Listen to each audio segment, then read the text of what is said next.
Kill them all before breakfast. He said it laughing. The enemy commander leaned back in his chair, warm coffee steaming in his gloved hand, and told his officers that 12 Americans on a frozen ridge were already dead.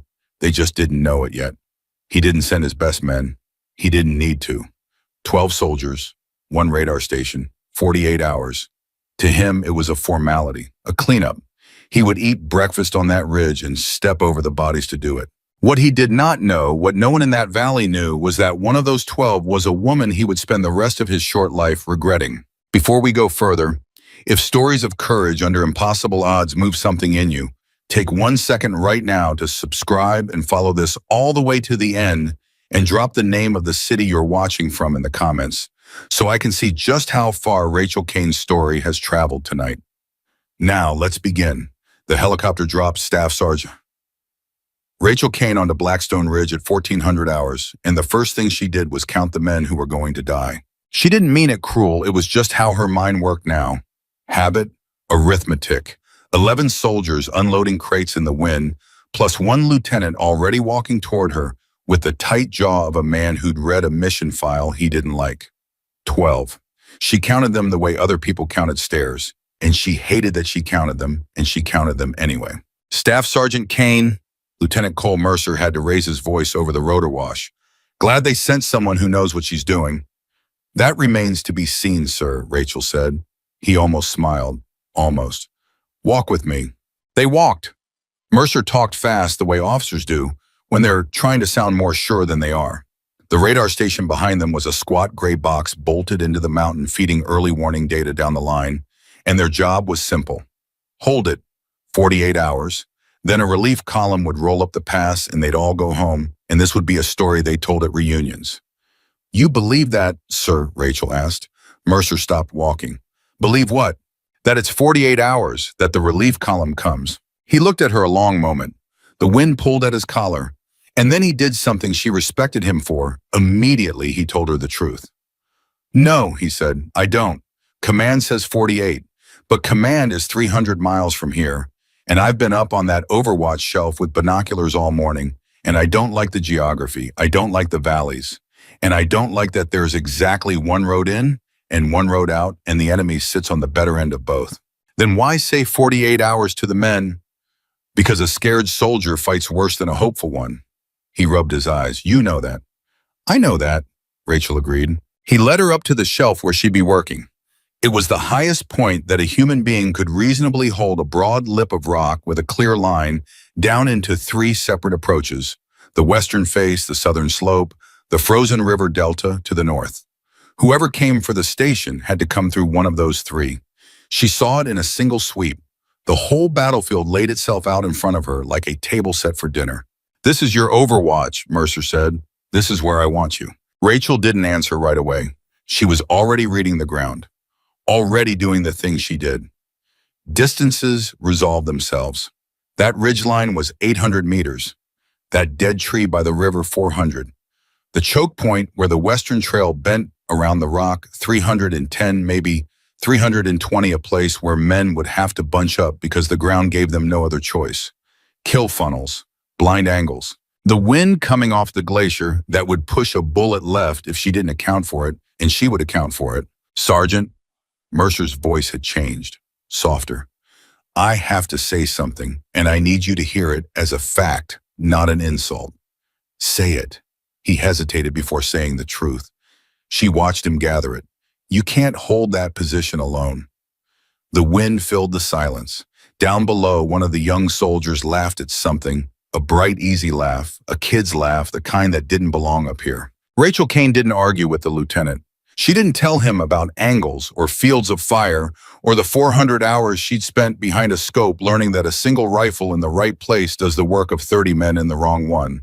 She didn't defend herself at all. She only answered, then I won't be alone for long. Mercer frowned. Meaning what? Meaning they'll come, she said quietly. And when they come, they'll fill up all this empty ground with themselves. And then I won't be alone. I'll have company for as far as I can see. He stared at her.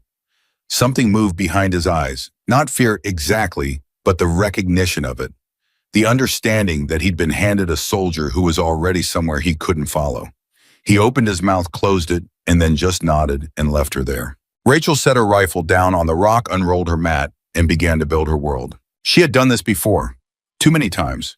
She laid out her ranging card, marked the choke point, marked the dead tree, marked the seam in the river ice where a heavy vehicle would have to slow. She wrote the number small and neat, the way her first instructor had taught her, a man named Del Corso, who used to say that a sniper's most important weapon was patience, and her second was arithmetic, and her rifle was only third. She could still hear his voice. She could still hear a lot of voices. If she let herself, and that was the problem, and that was why her hands were steady even now, because she never ever let herself. But the ridge did something to her. The cold did something. And as the light started to thin toward evening and the men below settled into their positions, a name she had buried came climbing up out of the frozen ground toward her, whether she wanted it or not. Volkov Pass. She hadn't said those words out loud in 2 years. Eastern Europe. A different mountain, a different cold, a covert extraction that was never supposed to appear in any file with her name on it. And she had gone in with a team of 6, and she had come out with a team of 1. Herself. She had lain in the snow for 9 hours with a shattered radio and 3 men she loved bleeding out in the dark 40 meters away, close enough to hear, too far to reach. And every instinct she had screamed at her to move, and every ounce of training she had screamed at her to hold, because if she moved, she died. And if she'd shutted, then no one carried the intelligence home, and the whole mission, all 6 lives, meant nothing. So she held while the last of them stopped calling her name. She held until dawn, and then she walked out alone, and she brought the intelligence home, and command gave her a medal in a room with no windows, and told her she was a hero, and she had wanted to put her hands around the throat of every man in that room. That was Rachel Kane's classified past. Not a story, a wound that never once finished bleeding, and it lived inside every decision she made, in the space between her heartbeat and her trigger, in the reason she counted the men on this ridge the moment she landed, because some part of her had already decided that she would not survive another mountain alone.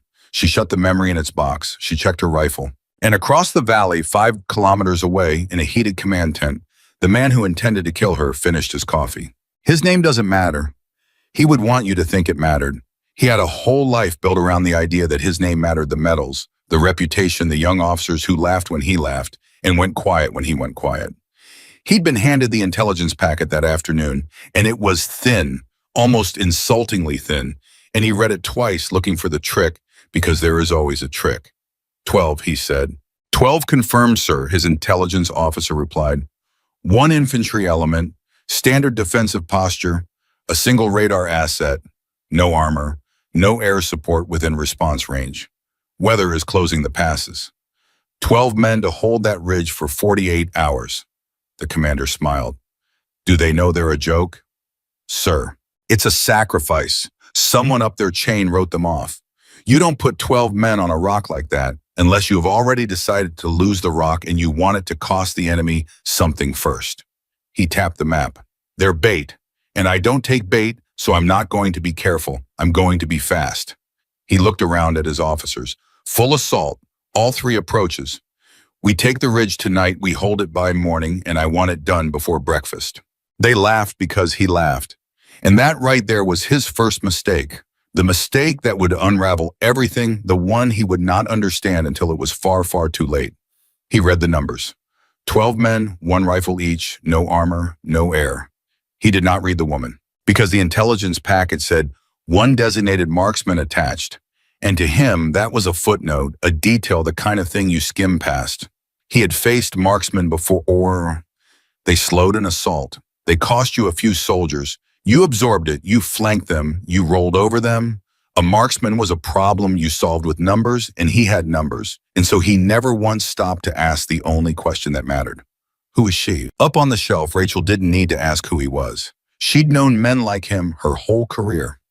She could read him from 5 kilometers away without ever seeing his face, could read him in the tempo of the movement she was about to detect, and she was right about all of it. The first sign came at 1842.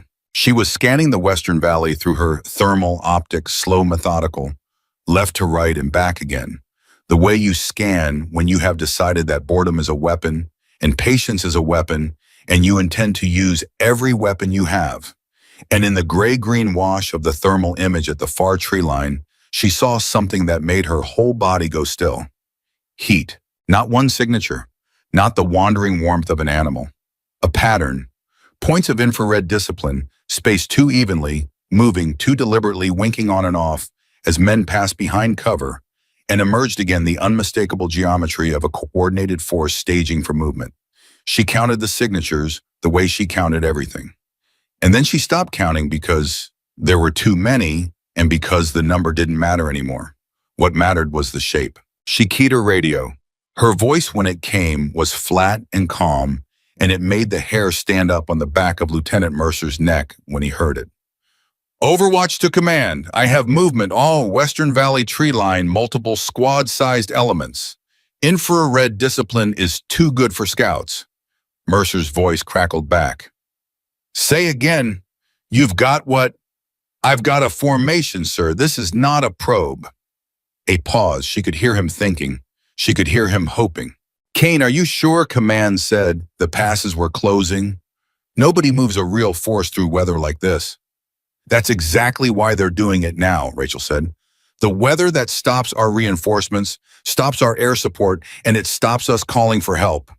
They're not being reckless, sir. They picked tonight on purpose. The radio went quiet, and then Mercer said the thing that told her he understood. How long? 20 minutes to the western choke point at their current pace. Maybe less if they push. 20 minutes. She heard him swallow. Kane, I need to be straight with you. Command's last message said reinforcements at 0600. We were told to hold overnight. Nobody told us we'd be fighting in 20 minutes. I know, sir. There's 12 of us. I know that too, sir. Rachel's eye never left the optic. The heat signatures had begun to flow forward out of the tree line down into the open ground. Below the western face, the ground she had ranged and marked and turned into arithmetic before the sun went down.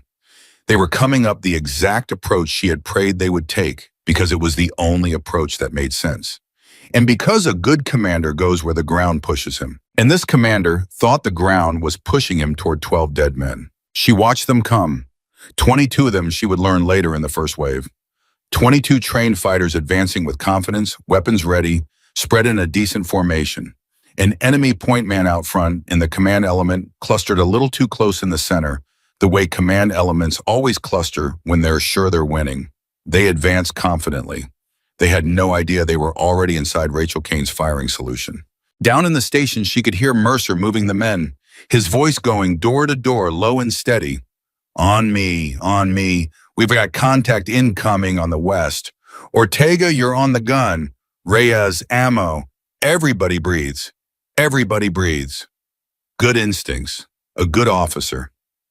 He was doing everything right, and it wouldn't be enough, and he knew it, and the only card he had left was the woman on the shelf. And he keyed his radio one more time. Kane, it's your ridge until I say otherwise. You call it. Copy, sir. A beat. Sir. Go ahead. Tell the men not to fire on the western approach. Not one round, not until I say. Why? Because muzzle flashes give away positions, she thought. Because I need the enemy to believe there's no one up here but a handful of frightened boys. Because I need them to walk all the way into the funnel before a single one of them understands what's about to happen to them. But she didn't say any of that. She just said, because I need them to keep believing they're going to eat breakfast up here. Mercer was quiet for a moment, then very softly, understood. Rachel settled behind her rifle. She let her breathing go long and slow. In through the nose. Hold. Out. The coal burned in her chest and she let it. The memory of Volkov Pass tried one more time to climb up out of the dark, tried to put 6 ghosts between her and the crosshairs, and she looked at it directly for 1 full second, and then she set it down beside her, the way you set down a heavy pack. Not gone, never gone, just no longer on her shoulders. Then Rachel Kane did the thing she had trained 10 years to do. She turned the whole terrible night into geometry. Distance. 310 meters to the choke point where the western trail bent around the rock, where 22 men were about to be forced into a column 2 abreast because the ground gave them no other choice. Wind. Off the glacier left to right moderate, she'd already dialed it. The enemy point man reached the bend first. Behind him, the formation compressed exactly as she'd known it would. And near the center, one signature moved differently from the rest, a man with something bulky on his back. Both hands up, head tilted down toward a controller. The drone operator. Their eyes. The single most important man in that valley, and he had walked into her funnel with the rest. She didn't rush. There is no rushing in this. There is only breath in the pause at the bottom of the breath, and the space inside that pause where the whole world goes still and quiet and clean. Breath. The drone operator's head filled her crosshair. Trigger. She never heard the shot the way other people hear a shot. To her, it was just the recoil, the flat percussive shove into her shoulder, and then the immediate discipline of coming back onto the scope to find that the drone operator was down and the men around him had not yet understood why. That was the gift of the first round. That was the terrible mercy of it. For one full second, 21 trained fighters stood in the open, confused, because the sound had come from a direction that didn't make sense, and one of their own had simply folded to the ground for no reason they could see. 1 second is a very long time. Rachel worked the bolt, found the next signature. The man beside the drone operator, the one already reaching for him, the one who by his posture and his position and the way the others had oriented toward him was almost certainly the communications element. She confirmed it in the half instant it took to see the antenna. Breath. Trigger. Down. Now they understood. Now there was shouting she couldn't hear, and movement she could, the whole formation blooming apart like a startled flock as men dove for cover that wasn't there because she had chosen this ground precisely because there was no cover here, because the rock that funneled them in also stripped them naked once they arrived.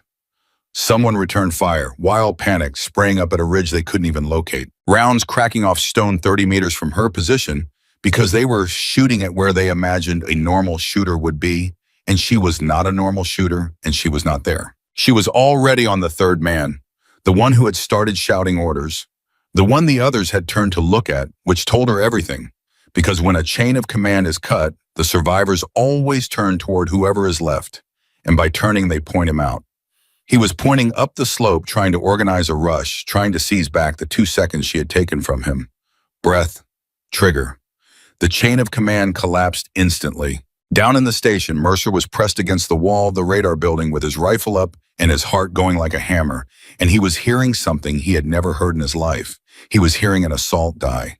Not fought back, not repelled, dying methodically out in the dark, one flat report at a time, spaced out with a horrible, unhurried rhythm. Crack. Silence, silence, crack, silence, crack. Each one a full sentence, each one a man, and in between them, the growing spreading. Contagious sound of panic in the enemy ranks. Ortega, he whispered. You hearing this? I'm hearing it, sir.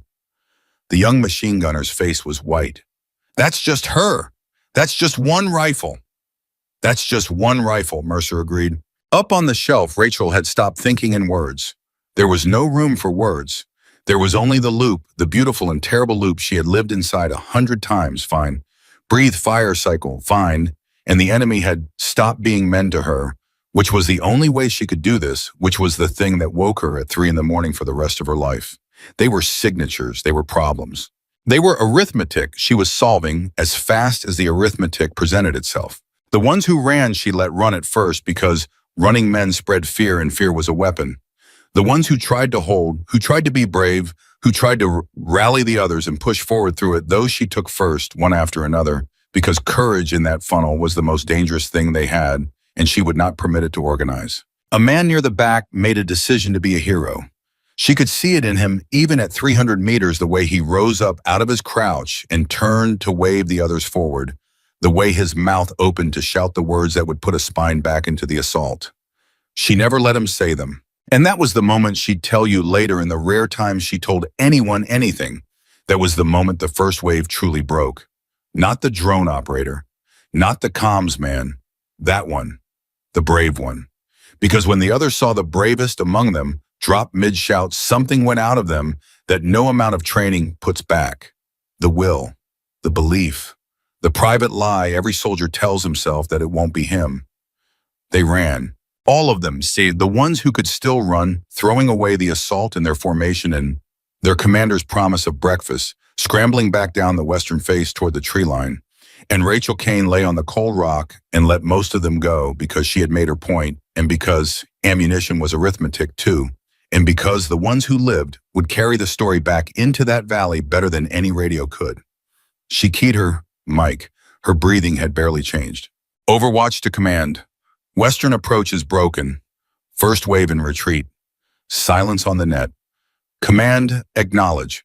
Mercer's voice came back thin and strange. Kane, how many? She thought about it. She had a number. She always had a number. 11 confirmed, sir. The rest are running. 11. A long pause. You just stowed 22 men by yourself in under 4 minutes. 4 minutes, 10 seconds, Rachel said, because she'd been counting that too. She heard Mercer let out a breath that might have been a laugh and might have been something closer to a sob. Behind him, faintly, she could hear the men. Word was already moving through them, door to door, the way word does. She stopped them. Stopped them. The sniper stopped them, 22, and she stopped them. And she understood distantly that something had just changed in those 11 surviving Americans below her. That a unit which had landed on this ridge as a sacrifice had just, in the space of 4 minutes and 10 seconds, started to believe it might be something else. She didn't feel triumphant. She never did. She felt the cold and the ache already building in her shoulders, and the long night still ahead of her stretching out like the valley itself. Across the way in the heated command tent, the commander was no longer laughing.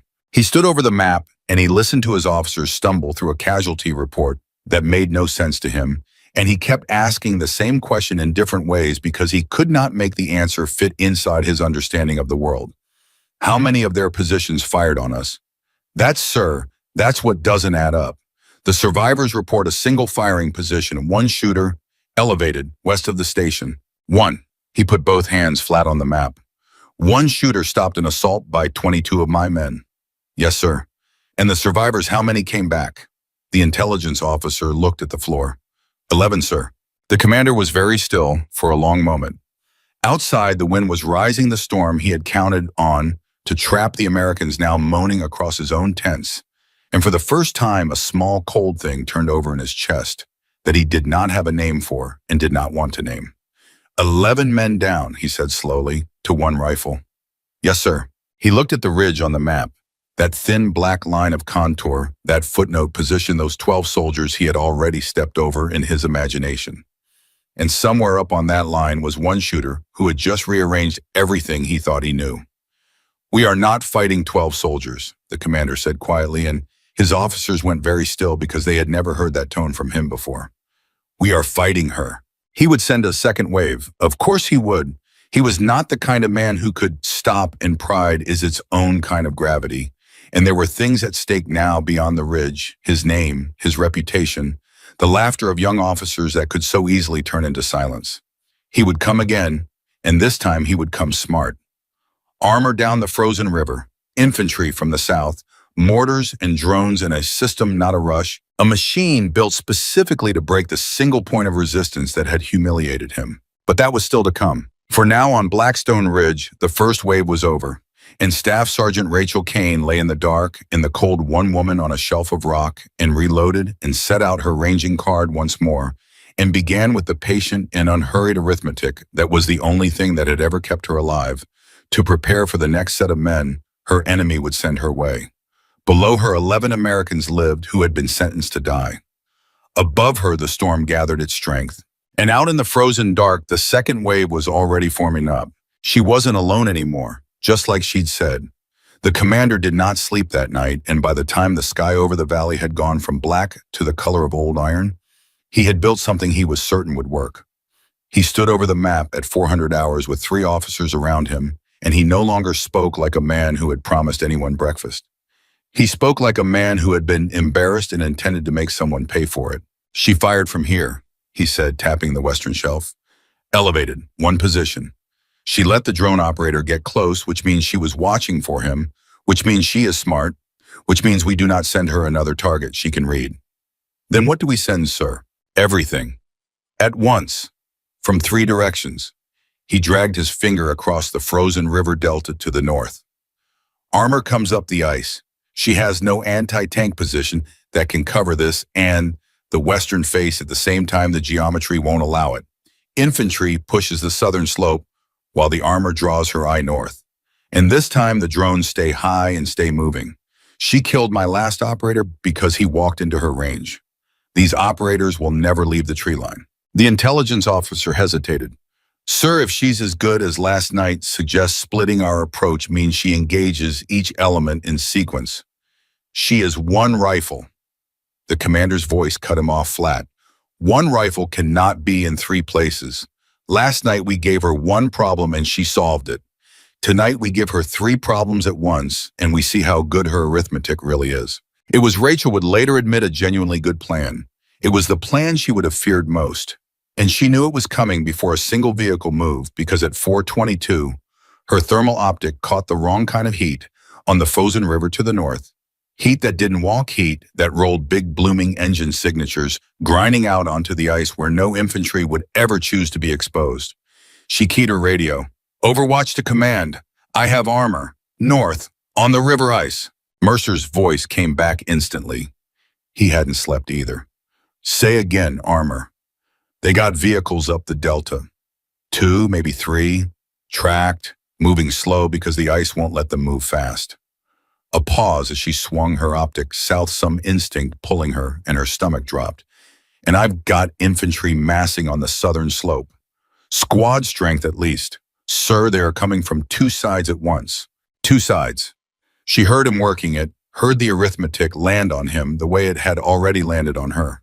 12 men, 1 rifle, 3 approaches, and the third the West was surely coming too, just waiting for the other 2 to commit. Kane, you can't cover north and south from that shell. No, sir, I can't. So what do we do? And here was the thing about Rachel Kane, that the commander across the valley would never understand. She did not panic when a plan was good. She got quiet. She got precise. Because a good enemy plan is just a more complicated piece of arithmetic. And arithmetic was the one thing in the world that had never once betrayed her. We don't try to stop everything, sir, she said. We can't. If we try to be strong everywhere, we'll be weak everywhere. So we pick. We let one approach come and we break the other, and we choose which is which. Talk to me. The armor's the threat that ends us. If those vehicles reach the station, they roll over the whole position, and it's finished. But armor on ice is slow. And slow means I have time and armor has to cross the seam in the river where the ice thins right there at 400 meters where they'll bunch up. That's a choke point. The infantry on the south is faster, but they're just men and men I can hurt. She was already moving as she spoke, already rolling up her mat, because the shelf that had been perfect for the western face was wrong for what came next. Here's what we do. Ortega gets on the gun and holds the southern slope. He doesn't have to win it. He just has to make it expensive enough that they slow down. I take the armor. You take the armor with a rifle. I take the armor with you, sir. Who's got the AT-4s? A beat. We've got 4 launchers. Reyes and Dunmore trained on them. Then Reyes and Dunmore move to the northern edge, and they wait for my call, and they do not fire until I tell them because they've got 4 rockets, and there's 3 vehicles, and there's no room for a wasted shot. I range the targets. I call the timing. They pull the trigger. She was climbing now, fast, low, moving to a secondary position she'd scouted the evening before precisely because she never trusted a single position to be enough. Sir, this works if everybody holds their nerve and nobody fires early. The second somebody fires early, we give away that we know the plan, and then they adapt, and then we lose. Can your men hold? The silence on the net lasted 2 full seconds. They'll hold, Mercer said, and then quieter in a voice not meant for the whole net, but she heard it anyway. God help us. They'll hold. At 4:38 it began. Ortega opened up on the southern slope, and Rachel heard it start, the heavy hammering rhythm of the machine gun rolling across the ridge, and she heard the answer come back, the crackle and snap of the infantry returning fire as they pushed up the slope through the dark. She couldn't watch it. She had made her choice. The South belonged to Ortega now, and she had to trust a 23-year-old kid from El Paso to hold a slope she couldn't see. That was the hardest part of what she did. Not the shooting, the trusting. She got behind her rifle at the northern edge and put her optic on the river ice, and there they were, 3 armored vehicles grinding up the frozen delta in a loose column, and above them, high and moving exactly as the commander had promised, a drone out of her effective range patient feeding her position back to men who meant to kill her. Reyes Dunmore, you set Sergeant, Reyes' voice tight. Lead vehicles at 600 meters in closing. The seam in the ice is at 400. You see where the surface changes color, that pale band? That's thin ice and it's a bottleneck. And they don't know it's a bottleneck yet, but they're about to find out because the lead vehicle's going to slow when its commander sees it, and the two behind are going to stack up. When they stack up, that's our window. Nobody fires till I call it. Confirm. Confirmed. Confirmed, Sergeant. She watched the lead vehicle roll toward the seam. 500 meters, 450. And exactly as she'd known it would, the lead vehicle slowed at the pale band of thin ice, its commander suddenly cautious. And the two vehicles behind it following too close, always too close, bunched up into the choke point. And for one perfect moment, 3 armored vehicles sat nearly nose to tail on a strip of frozen river 400 meters from Rachel Kane's rifle.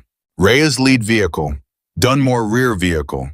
On my count, you fire together, you trap the middle one on the ice with nowhere to go. 3, 2. She never said 1, because at that exact instant, a mortar round landed 40 meters from her position. The concussion punched the air out of her lungs and threw grit across her optic. And for a half second, the whole world was white noise and ringing, and she understood in that half second that the commander had been smarter than she'd credited. The drone hadn't just been watching, it had been ranging her. The mortars weren't for the station. They were for her. Kane, Mercer, scrupafing on the net. Kane, report. She was already back on the scope. Fire, she shouted. Reyes Dunmore, fire now.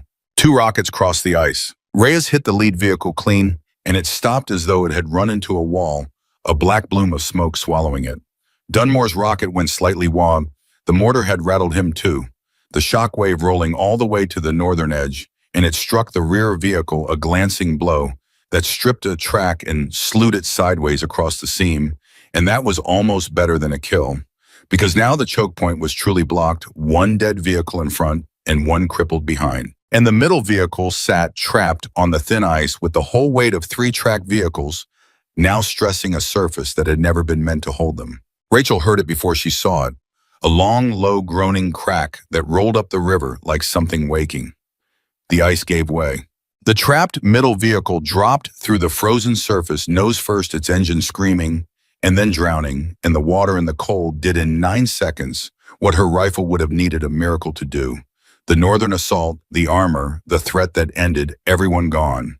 2 vehicles destroyed and 1 at the bottom of the river in the frozen delta that the commander had chosen as his cleverest approach had just become a graveyard. But Rachel had no time to feel any of it because the mortars were still walking toward her. She felt the second round before she heard it, that pressure change in the air, and she was already rolling, grabbing her rifle, abandoning the northern edge as the round struck where she'd been lying, and threw a fist of frozen shrapnel across her back. Something bit into her left shoulder, hot and sharp and immediate, and she knew without looking that she'd been hit, and she knew without thinking that it didn't matter yet, because a wound only mattered if you were alive to feel it later, and she wasn't guaranteed later. Sergeant, you're hit! Reyes had crawled toward her, his face gray. Get back to your launcher. Her voice came out flat and hard. There's a western approach we haven't seen yet, and it's coming. Get back. Your shoulder, Reyes. She turned her head and looked at him, and whatever he saw in her face sent him scrambling back to his position without another word.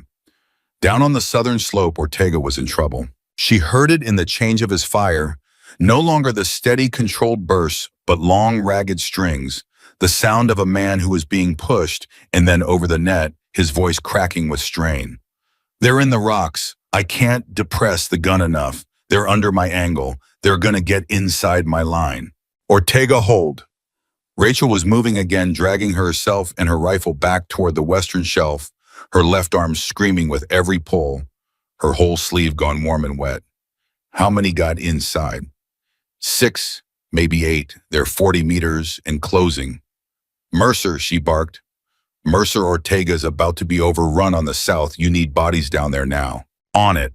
She could hear him already running, hear him gathering men, and she understood the terrible math of it, that every rifle he pulled to save Ortega was a rifle off the station's other walls, and that the commander across the valley was counting on exactly that was feeding men into the South, not to win the South, but to strip the rest of the position bare. It was, she realized with cold clarity, a beautiful trap. The armor was the threat that made her commit her heaviest weapons north. The infantry on the South was the pressure that made Mercer commit his bodies there. And that left one direction, the direction she'd broken last night, the direction everyone would assume was the least likely, because who attacks the same failed approach twice? The West. Everybody listen to me right now. Rachel had reached the western shelf, was throwing herself down behind her rifle, ignoring the shoulder, ignoring everything but the optic. The real attack is coming from the west. The armor was bait. The southern push is bait. They want us looking north and south, so the west is empty. Mercer, do not strip the western wall, do not. She got her eye to the scope and her blood went cold. They were already there, coming up the western face fast and low and silent.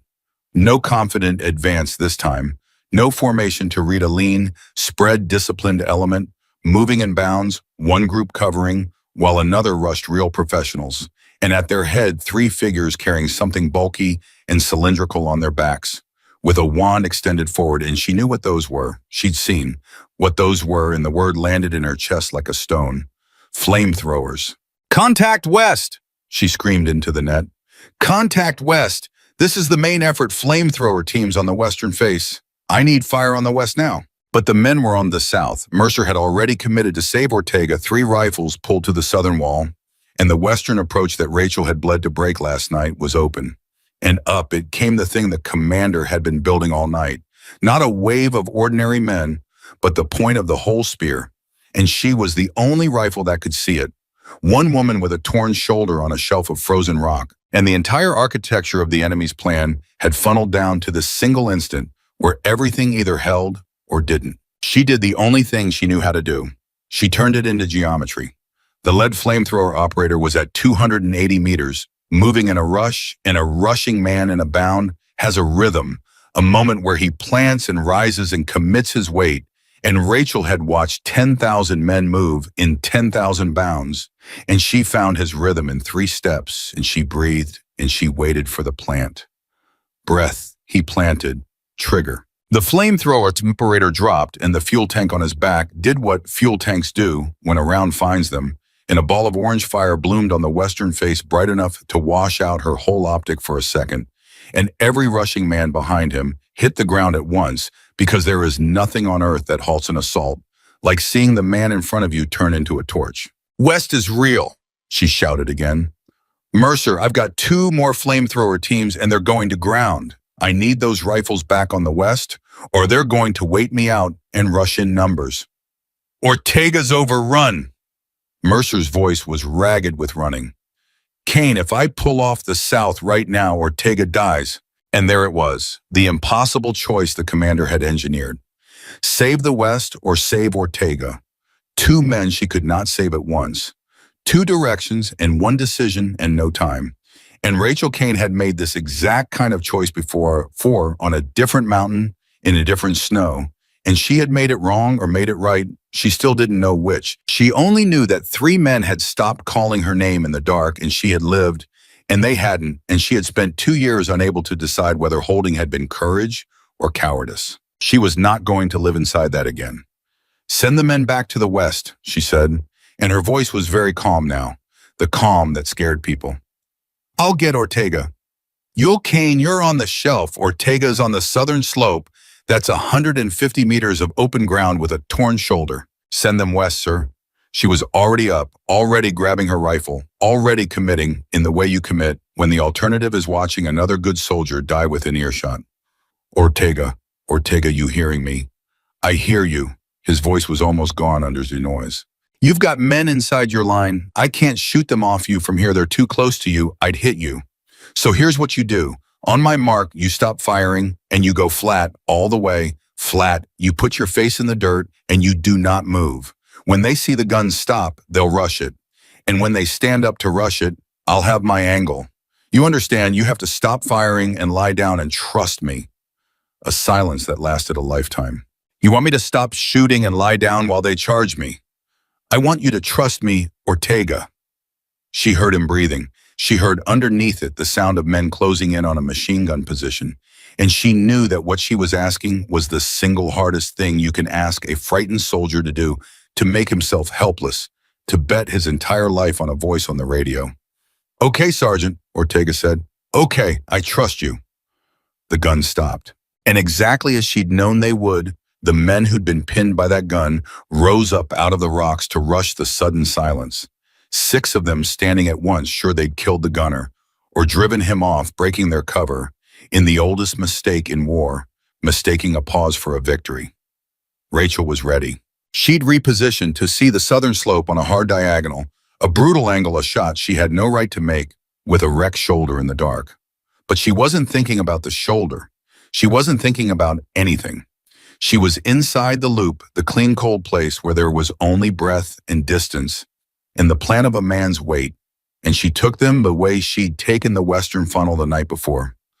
One flat report at a time. Fine, breathe, fire cycle, fine. And the 6 men who had stood up to kill Ortega went down before the third of them understood that the silent gun had never been the danger at all. "Ortega," she said, "get back on the gun." She heard him scramble up, heard the weapon bark back to life, heard the raw, disbelieving sound he made that was half a laugh and half a sob. "You got him. Sergeant, you got all of them. They were right on top of me, and you." Back in the fight, Ortega, "Watch your left." And she was already swinging back to the west because the flamethrower teams had gone to ground. And going to ground meant they were waiting, and waiting meant they had a plan, and she needed to break it before it matured. Mercer's 3 rifles were back on the western wall now, finally, and their fire was going out into the dark. But it was scattered, unaimed, the fire of men shooting at a slope they couldn't read. The 2 surviving flamethrower teams were using it, she realized. Using the American fire to locate the American positions, crawling in the gaps, working closer. Patient, professional, and she could see them in her thermal, and the men on the wall could not. "Cease fire on the west," she said. "All of you cease fire." "They're right there," one of the men started. "You can't see them, and I can, and every time you fire, you show them where you are, and they move in your blind spot. Cease fire, and let me work." She waited. The American guns went quiet one by one, trusting her, all of them, trusting her now. And in the sudden silence, the 2 flamethrower teams did what she knew they'd do. They moved confident in the dark, sure the defenders had lost them. She had not lost them. The first team was at 160 meters. Both men low the operator and his cover, and she took the operator first breath and trigger and let the fuel take care of the rest, and the fireball lit up the second team for her like a lantern held up in the dark. She took their operator before the light had even faded. 2 more torches on the western face. And then for the first time all night, there was quiet. Not silence that wounded the fire, the wind, but the specific quiet of an assault that has run out of forward motion. The northern armor was dead in the river. The southern infantry had broken on Ortega's gun and her impossible diagonal. The western spear of the flamethrower teams, the main effort, lay burning and still on the slope. Rachel lay behind her rifle and breathed, and felt for the first time the full screaming weight of her shoulder, and looked at her own blood, black on the frozen rock beneath her, and understood that she had been running on nothing but the loop for the better part of an hour. "Overwatch to command." Her voice, when it came, was rougher now. "Second wave is broken. All 3 approaches." The net was dead quiet for a long moment. Then Mercer's voice, and it was shaking. "Kane, the men are asking me something, and I don't know how to answer it." "What are they asking, sir?" "They're asking if you're human." She almost laughed. It came out as a cough, and the cough moved her shoulder, and the pain of it whited out her vision for a second. "Tell them I'm bleeding, sir. That usually settles it." "You're hit." His voice sharpened. "How bad?" "Left shoulder, it's through. I can still work the bolt." Barely. She could barely work the bolt, but she could work it, and that was the only distinction that mattered to her. "I'm sending someone up with the medical kit, and I'm sending someone to relieve you." "No." "Kane." "No, sir." She dragged herself back up onto the rifle, her jaw locked against the pain. "You can send the kit. You cannot send a relief. There's nobody else who can read this ground, and the second I come off this shelf, we're blind, and this isn't over." She wiped her optic clear with a shaking hand. "He committed his armor, and it's gone. He committed his best infantry, and it's gone. He committed his flamethrower teams, and they're gone. A commander who does that and still fails doesn't quit. Sir, he gets desperate. And desperate is when men do the thing you can't predict. Across the valley in the command tent, the commander stood very still and listened to the death of his second plan. His officers did not speak. There was nothing to say. 3 approaches, coordinated, executed to the letter.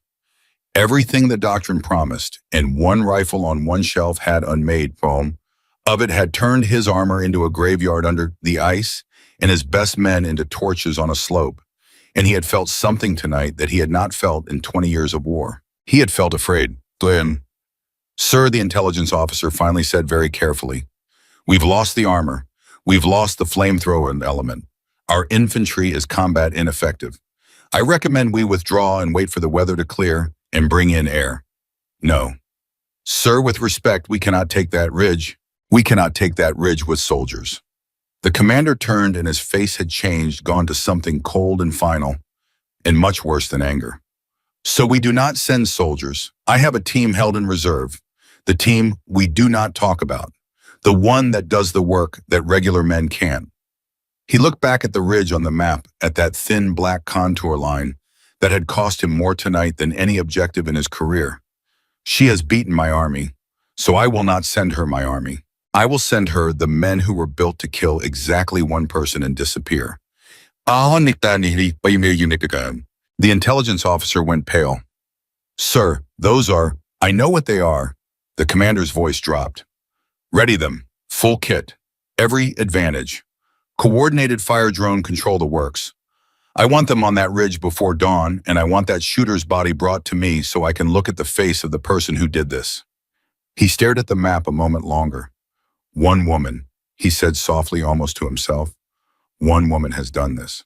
And on the ridge, Rachel Kane pressed a field dressing into her own shoulder with a hand gone slick and red, and gritted her teeth and swept her optics slowly across the valley one more time, because some instinct older than thought was telling her that the worst was still coming, that a man who had lost this much would not stop, that the true test of the night had not yet arrived. She reloaded with fingers that had begun to shake from cold and blood loss both. She checked her ammunition and found it thinner than she wanted. She looked at the eastern sky and saw the first faint bruise of coming dawn and knew she had to survive only a few more hours. She did not know yet what the commander was sending her, but she knew he was sending something. She could feel it in the quiet, the way you feel weather changing before the first cloud shows. And Rachel Kane, wounded and alone on her shelf of frozen rock, with 11 living Americans below her who had all quietly decided sometime in the last hour that they would follow her into anything, settled down behind her rifle and steadied her breathing and got ready to find out what a desperate man does when a soldier has already beaten his entire army. The medic came up the shelf at 0514, a 19-year-old named Boyd who'd never dressed a wound under fire in his life, and his hands were shaking so badly that Rachel had to guide them. "Higher," she said, her jaw tight. "The entry's higher than you think. There, pack it. Don't be gentle. I don't have time for gentle." "Sergeant, this is bad. You've lost a lot of—" "I know how much I've lost, Boyd. Pack it and tape it and get off my shelf, because if you're up here when they come, you're a target, and I have to protect you, and I can't protect you and do my job at the same time."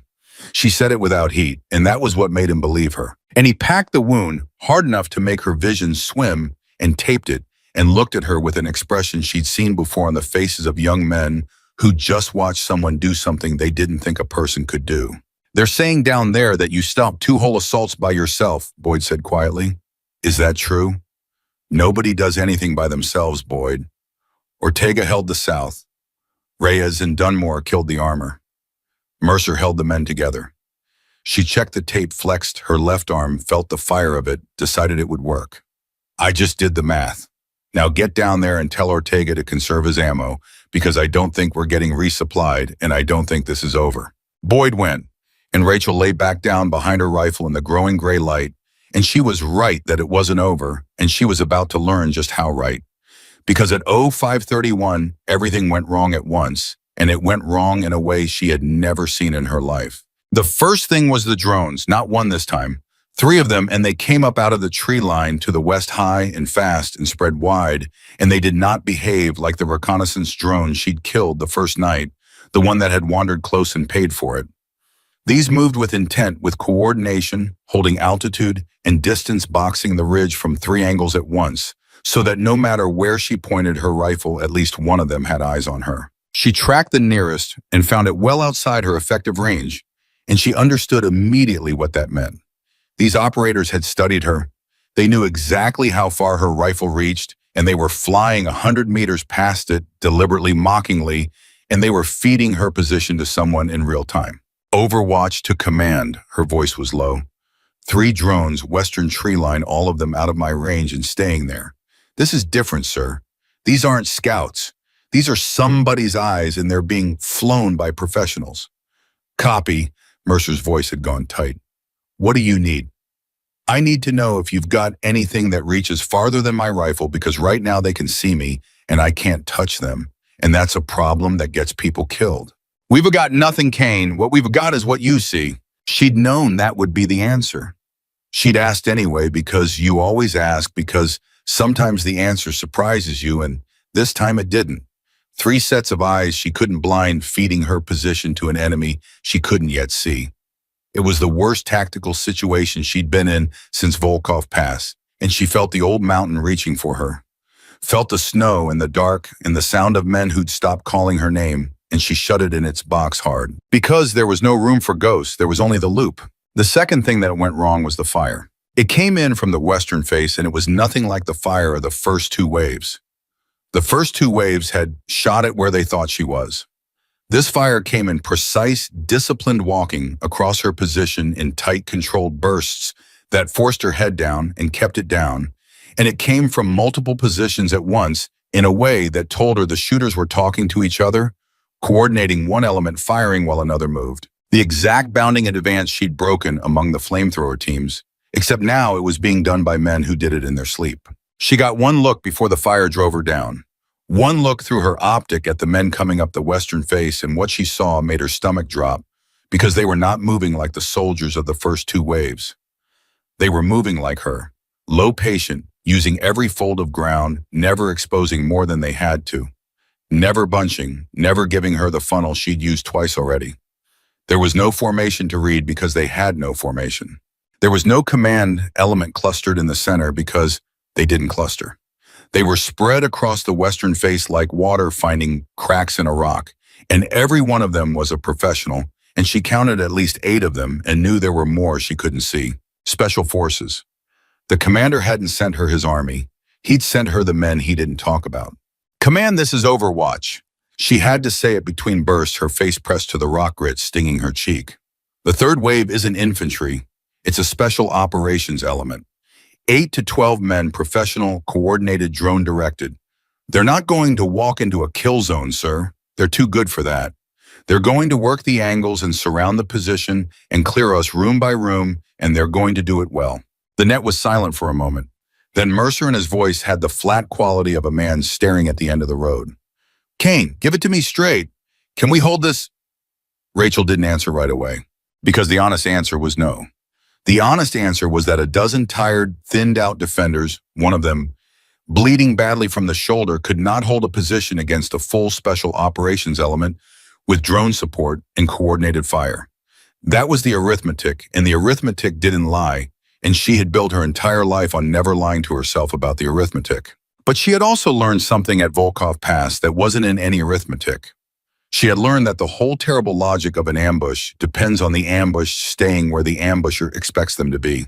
She had died 1,000 deaths in her mind, holding that position in the snow, doing the correct thing, the doctrinal thing, and it had cost her everything. And some part of her that had been waiting 2 years for this exact moment rose up now and said very quietly, not this time. We can't hold it the way they expect us to hold it, she said slowly. So we're not going to. Meaning what? Meaning their whole plan depends on knowing where I am. The drones exist to fix my position so their shooters can work around me. The fire exists to pin me on this shelf so I can't move while they surround the station. Everything they're doing is built on one assumption, that I'll do the same thing and stay in my prepared position and defend it.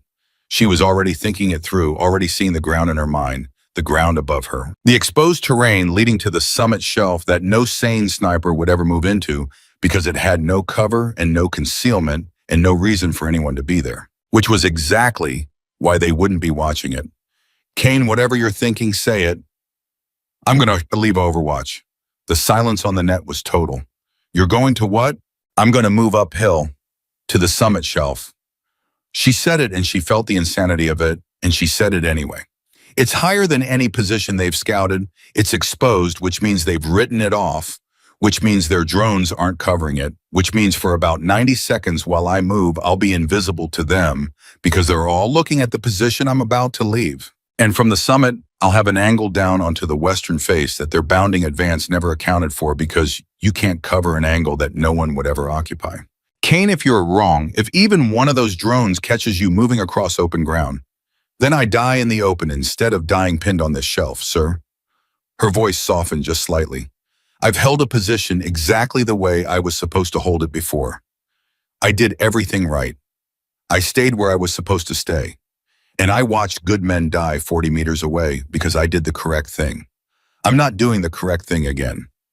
I'm doing the thing that wins. She didn't wait for permission. She'd learned that too, that some decisions you make and then inform people of, because if you ask, you give them the chance to stop you with good sense, and good sense was the thing that had gotten her team killed.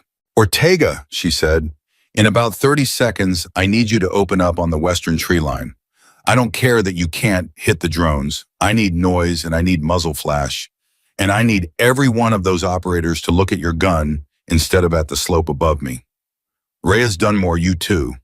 Everything you've got at the west on my mark. You're not trying to kill anybody. You're trying to make yourselves the most interesting thing on this mountain for 90 seconds. Can you do that? We can do that, Sergeant. Ortega's voice, and there was something in it now. Something that hadn't been there at the start of the night, a kind of fierce belief. You just tell us when. Rachel gathered herself. She checked her rifle one last time, snugged her sling, made sure nothing on her would catch or clatter. Her shoulder was a bar of fire and her hands were unsteady from the blood she'd lost, and she was about to sprint across open ground in the growing dawn light with 3 enemy drones in the sky. And if she was wrong about even one of them, she was dead. She thought for just a second about the men at Volkov Pass, about the way she'd held, about the 2 years she'd spent wondering if holding had been strength or weakness. Not this time, she whispered to no one, to all of them. Then into the net, Mark. The American guns opened up all at once, a wall of fire pouring into the western tree line, and Rachel Kane came up off her shelf and ran. She ran uphill across open rock with her rifle clutched to her chest and her wounded arms screaming and her breath tearing in and out, and she did not look at the drones because looking wouldn't help and would only slow her. And she ran the way she had run out of Volkov Pass 2 years ago, alone, exposed, betting her entire life on the idea that the enemy was looking somewhere else. 60 meters of open ground. 40. The muzzle flashes below her lighting the slope, Ortega's gun hammering, drawing every eye. 20 meters. 10. She threw herself onto the summit shelf and rolled behind the low lip of rock and lay there with her heart trying to come out of her chest. And for 3 full seconds, she waited to feel a bullet find her, waited for the drones to have caught her, waited for the fire to shift. It didn't. They hadn't seen her. The gamble had worked. She was on the summit shelf above everything invisible, with an angle down onto the western face that the entire enemy plan had never once accounted for. And the special operations element was still working its way up the slope, still bounding, still coordinating, still absolutely certain. They knew exactly where the American sniper was because their drones were still fixed on an empty shelf 100 meters below her. Rachel got behind her rifle and she looked down onto the men who had come to kill her, and she went cold and quiet and clean. The drones first. She had the angle now, the down angle from the summit, and the nearest drone that had been so carefully staying out of her range from below had never adjusted for a shooter above it, and it hung in the air below her like a gift. She ranged it, breathed, accounted for the strange downward geometry, and fired, and the drone dropped out of the sky, and the coordination it had been providing dropped with it.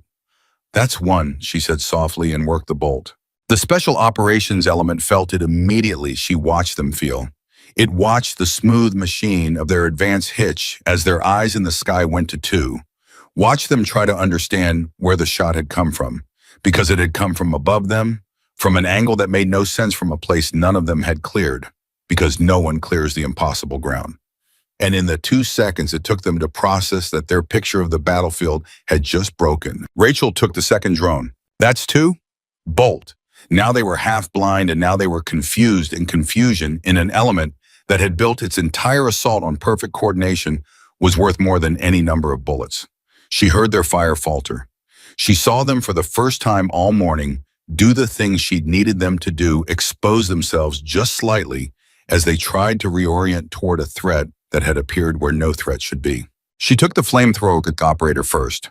There was one left one who'd survived the second wave and been folded into this third assault, and she recognized the bulky silhouette on the western face, and she remembered the ball of orange fire, and she put a round through his fuel tank and turned him into the thing he'd meant to make of the Americans below. The fireball lit the whole slope, and in its light she saw the rest of them clearly. For one instant, saw their positions, saw their spacing, and she memorized all of it in the way she memorized everything. Overwatch to command. Her voice was steady now, the shakes gone the loop, holding her the way it always did in the worst moments. I'm on the summit. I've got the angle.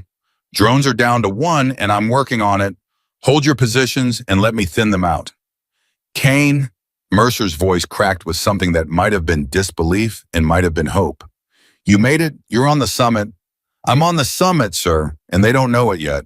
The third drone went for the horizon the moment its operator understood what had happened to the first two running, and Rachel let it go because a fleeing drone was a wasted round, and she had counted her ammunition, and she had very little of it left.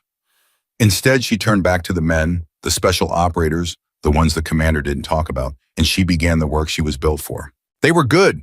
She would give them that for the rest of her life, even blinded, even shocked, even with their coordination broken and their commanders somewhere behind them screaming into a radio. They did not panic the way the first wave had panicked. They went to ground and they tried to reestablish, tried to find her, tried to work out the new geometry, and a lesser shooter would have lost them in the folds of the ground. But Rachel had the high angle now, and the high angle changes everything. Because ground that hides a man from a shooter at his own level hides nothing from a shooter above him. The dead space they were using, the little dips and folds they'd bounded through so beautifully, were all open to her from the summit. She could see into their cover. And one by one, with the patient, unhurried arithmetic that was the only prayer she'd ever really believed in, she began to take them apart. The one on the left trying to flank toward the station's blind side. Breath, trigger, down. The one who rose to drag him back. Breath, trigger, down. The one who'd been calling the coordination, whom she identified the same way she'd identified the command element the first night by the way the others oriented toward him even in chaos. Him she took with particular care, and when he dropped, the last thread of their coordination dropped with him, and the smooth professional machine that had come up the western face became, in the space of 90 seconds, a scattering of individual men taking cover from a death that came from a direction they still couldn't fully locate. Down in the station, the Americans could hear it happening. They could hear the same thing they'd heard the first night, the sound of an assault dying one flat report at a time, except this time, it was worse for the enemy and better for the defenders, because this time the men dying were the best the commander had, and every one of them who fell was a man who was supposed to be unkillable. She's doing it again. Boyd whispered, pressed against the station wall. She's actually doing it again. Shut up and watch your sector, Ortega said, but he was grinning a wild, exhausted grin, and he didn't mean it. Across the valley in the command tent, the commander stood frozen over his map as the reports came in, and each report was worse than the last, and he could not make them fit inside any understanding of war he had ever held. His drones were gone or fleeing. His special operations element, the men he had spent a career developing, the men who did the work. Regular soldiers couldn't, was pinned and dying on a slope, taken apart from an angle his people swore was impossible. An angle from ground no shooter would ever occupy. Where is she firing from? He demanded. Where? Sir, they're saying, the intelligence officer swallowed. They're saying she's above them, on the summit shelf. But sir, that ground is completely exposed. No shooter would ever. She moved. The commander said it slowly, and something in his face came apart. She left her prepared position and moved to open ground while my drones were watching the wrong shelf. She predicted my entire plan, and she moved to the one place I didn't cover because I was so certain no one would ever go there. He put both hands flat on the map and leaned on them, and for a long moment he said nothing at all. Sir, the intelligence officer said carefully, the element is requesting permission to withdraw. They've taken over 50% casualties. They say they cannot advance against that angle. They say," he hesitated, "they say they have never encountered anything like this shooter, and they recommend we break contact." The commander closed his eyes. 50% casualties. His best men. The men he didn't talk about requesting permission to run from a single wounded soldier on a rock. He thought about his own career, about the young officers who had laughed when he laughed about the promise he'd made about breakfast a lifetime ago at the start of this endless night. He thought about the thing he had felt for the first time in 20 years, the cold thing in his chest, and he finally let himself name it, because there was no longer any point in pretending. It was defeat. "Sir," the intelligence officer pressed, "your orders." And here the commander did something that surprised even himself. Something that a younger version of him would never have done, something that came from the same place of hard, cold clarity that Rachel Kane had reached on her shelf 100 meters above the men he'd sent to die. "Pull them back," he said quietly. "Sir, pull them back. What's left of them. Break contact and withdraw to the tree line." He straightened up and his voice hardened again, but it was a different kind of hard. Now the hardness of a man who has accepted a truth he hates. "We've lost the initiative. We've lost the drones. We've lost half the finest soldiers I have ever commanded. I am not going to feed the rest of them into that woman's rifle to satisfy my pride." The intelligence officer stared at him. In 20 years, he had never heard the commander order a withdrawal. "And then, sir," the commander looked at the ridge on the map for a long, long moment. That thin black contour line, that footnote position. 12 Americans he had promised to kill before breakfast, and it was well past breakfast now, and 11 of them were still alive because of one. "And then we wait for the weather," he said, "and we bring in the thing she can't move away from, because a sniper's whole art is that she can be anywhere. She can move, she can reposition, she can find the angle no one covered. I have learned that lesson at a cost I will be answering for the rest of my life." His jaw tightened. "But there is one thing even she cannot outmaneuver. When the storm breaks, I am calling in an airstrike on that entire ridge. She cannot reposition away from the sky. She cannot find an angle on a bomb. Let her be the greatest shooter who ever lived. It will not matter when the whole mountain comes down on top of her." The intelligence officer went very still. "Sir, an airstrike on that ridge would also destroy the radar station. Command wanted that asset intact."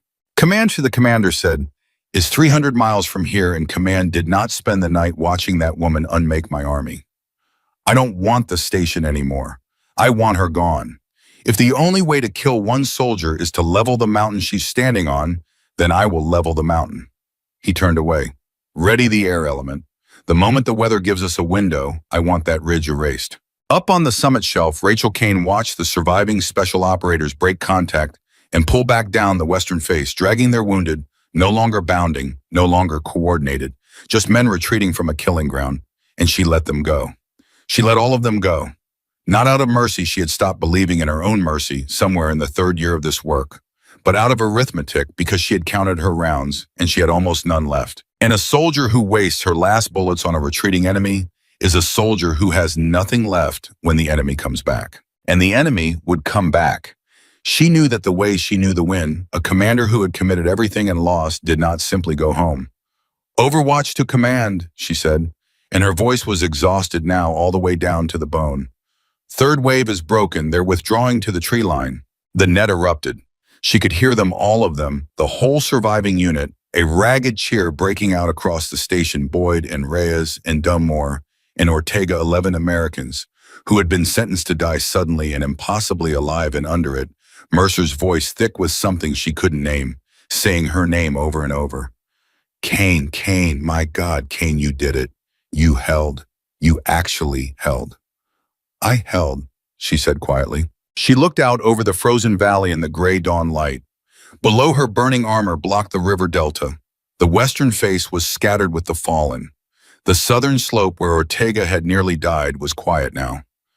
3 waves of coordinated assault, everything a determined enemy could throw at a mountain, and the ridge was still standing, and 11 men she had never met a day before were alive, because a wounded woman had decided that this time on this mountain, she would not do the correct thing and watch good people die for it. But something wasn't right, and she felt it before she could name it, the way she'd felt the special operators coming before she saw them. It was too quiet. A beaten enemy makes noise, the confused chatter, the disorganized retreat, the friction of men who've lost their plan. But the withdrawal she was watching wasn't confused. It was orderly, disciplined. Men pulling back to a line and holding there, not running, not scattering. Men who had been told to withdraw, not men who had broken. And a commander who ordered an orderly withdrawal after losing his best troops was not a commander who had given up. He was a commander who had decided on something else. Rachel swept her optics slowly along the tree line where the survivors were gathering, and then on instinct, she tilted it up toward the sky, toward the storm that was finally slowly beginning to thin along its eastern edge, where the first real light was coming through. And she went very still, because she understood. She understood exactly what a man who had lost his army, his drones, and his best soldiers would reach for when he had nothing left and too much pride to quit. She understood why the withdrawal was orderly. She understood why they were pulling back to a safe distance rather than pressing an assault they'd already committed to. You didn't pull your men back to a safe distance from a sniper. You pulled them back to a safe distance from something else. Command, she said slowly, and all the exhaustion had drained out of her voice, replaced by something cold and urgent. Command, listen to me very carefully. They're not retreating. They're clearing the area. Say again, Mercer's voice still riding the high of survival. Kane, they're pulling back. We watch them. They're pulling back to a minimum safe distance, sir. She was already up, already gathering her rifle, already looking at the thinning storm and doing the most terrible arithmetic of the entire night. You don't move your surviving troop to a safe distance from a rifle. You move them to a safe distance from a bomb. She keyed the net hard. Sir, the weather's breaking. They lost on the ground, so they're going to come from the air. There's an airstrike coming on this ridge, and when it comes, it doesn't care how good a shooter I am, and it doesn't care that we held. We have to get everyone off this position right now before that storm opens up enough to let their aircraft through. The net went dead silent, and Rachel Kane, alone on the summit shelf where she had just performed the impossible, looked at the brightening edge of the sky and understood that the hardest part of the night was not behind her at all. For 3 full seconds after Rachel said the word airstrike, no one on the net spoke, and in those 3 seconds she could feel the whole unit's hope curdle into something colder. Then Mercer's voice came back, and it was the voice of a man doing math he hated. Kane, if you're right, if there's an airstrike coming, we can't outrun it. There's nowhere on this ridge to go. The relief column isn't due for... He checked, and she heard the paper of his notes, 40 minutes minimum. And that's if they're on time, and nobody's been on time all night. I know, sir. Then tell me what we do, because I've got 11 living people down here, and I am not losing them to a bomb after everything we just survived. Rachel was already moving. She'd come up off the summit shelf, and she was working her way down the eastern face, the sheltered side, the side away from the enemy, and her mind was running faster than her wounded body could follow, laying out the problem the only way she knew how, not as a catastrophe, as arithmetic. First thing, sir, when's the storm going to open enough for their aircraft? You'd know that better than me. You've been watching the sky all night.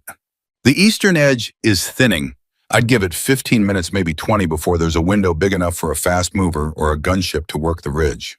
She reached a fold in the rock and paused, breathing hard, her shoulder a live wire. That's our clock. 15 minutes to get everyone off the top of this mountain and into ground that a bomb can't reach. And where's that Kane we scouted this whole position when we landed? There's no bunker. There's no clay. There's the station, and the station's the target. And there it was, the real problem, the thing she'd already seen and hated. The radar station was the one hard structure on the ridge, the one place that felt like safety. And it was precisely the place that a man who had decided to erase the mountain would aim for first. Every instinct a frightened soldier had would drive him toward those walls, and those walls were a coffin. Sir, listen to me, and I need you to make the men believe this, even though every part of them is going to fight it. Nobody goes into the station. The station is the target. The second that storm opens, the first bomb goes through that roof, and anyone inside those walls dies inside those walls. She started moving again. I need everyone out of the structure and down onto the eastern face. There's a series of rock shelves about 40 meters below the station on the sheltered side. Overhangs. Dead ground the enemy can't see, and a bomb can't reach directly because the mountain itself shields it. It's not comfortable and it's not safe, but it's survivable, and the station is not. She heard Mercer relay it. She heard faintly the pushback, the disbelief, the voice of some young soldier saying, "But the station's the only cover we've got." And she heard Mercer cut it off with an authority he'd found somewhere in the last 12 hours. "Kane says out, so we go out. She's been right about everything since we landed. Move, grab ammo, grab the wounded, grab water, leave everything else, move." They moved, and Rachel, working her way down toward them, allowed herself 1/2 second of something like relief because they were listening, because 11 people who could have died, arguing, were instead already moving toward the one ground that might save them. Then Boyd's voice came over the net high and frightened, and the 1/2 second was gone. Sergeant, we've got a problem. It's Dunmore. He took a round in the leg during the third wave. He didn't say anything. He's been holding his sector the whole time on a leg. That's Sergeant. He can't walk. He can't get down that face." Rachel closed her eyes for exactly 1 second. Dunmore, 20-year-old kid who'd fired one of the AT-4s that killed the armor, who'd held his sector for hours with a bullet in his leg and never said a word because he didn't want to be the reason anyone slowed down. And now the mountain was about to come down and he couldn't move on his own, and getting him down 40 meters of rock face was going to cost time she'd already counted and didn't have. "Boyd, how bad's the leg?" "Bad, Sergeant. He can't put weight on it. It'll take 3 of us to carry him down and it'll be slow. Then it takes 3 of you and it's slow." She kept her voice flat and certain because certainty was the only thing she had to give them. "You carry him. You do not leave him. Do you understand me, Boyd? Nobody on this ridge dies alone today. Not one. That's not how this ends." She heard the words come out of her own mouth, and she heard underneath them Volkov pass the men. She had left the men. She'd had to leave the arithmetic that had said 1 survivor was better than 6 dead, and had been correct and had destroyed her anyway. Nobody dies alone today. She was saying it to Boyd, and she was saying it to 3 ghosts in a different snow, and she didn't fully know which. "Copy, Sergeant," Boyd said. "We've got him. We're moving him now." "Good. Mercer, where are you?" "Getting the last of the men out of the station." "Kane, where are you?" "You're not on the net from a fixed position anymore. You're moving." "I'm coming down to you, sir, but I'm not coming in all the way." She reached the last fold before the eastern shelves and stopped. And here she made the decision that she would never be able to fully explain to anyone, the decision that came from the coldest and clearest place in her, the place that did arithmetic no one else wanted to do. "Sir, there's one more piece to this, and you're not going to like it."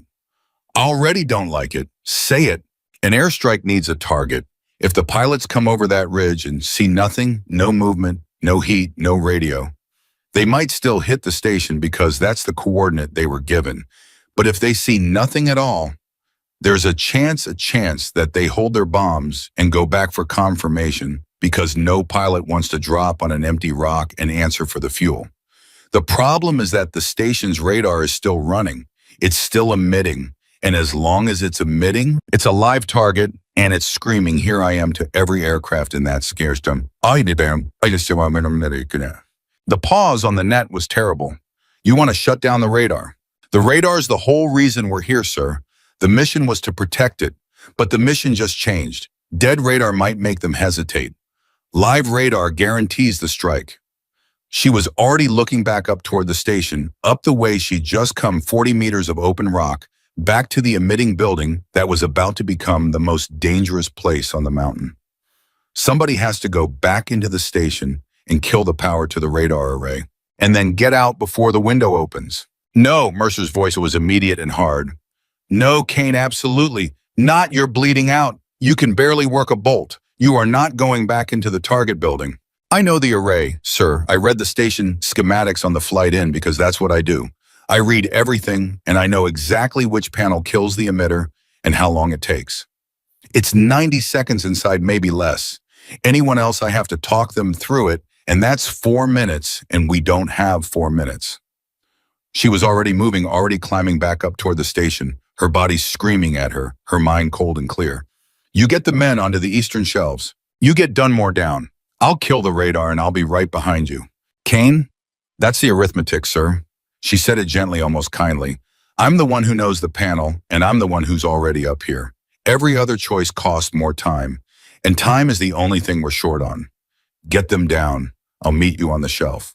And she cut the net before he could argue, because she'd learned that too, the same thing she'd learned at the start of the night. Some decisions you make and then inform people of, because asking gives them the chance to stop you with love. And love was the thing that got people killed. She climbed. Every meter of it was fire. Her shoulder had gone from a bar of pain to a dull, roaring absence, which she knew was worse, which she knew meant she'd lost more blood than she could afford, and she climbed anyway up the open rock she'd just descended, back toward the building everyone else was fleeing. She could see them now on the eastern shelves below. Small figures moving into the dead ground, 3 of them wrestling Dunmore down the face, inch by inch.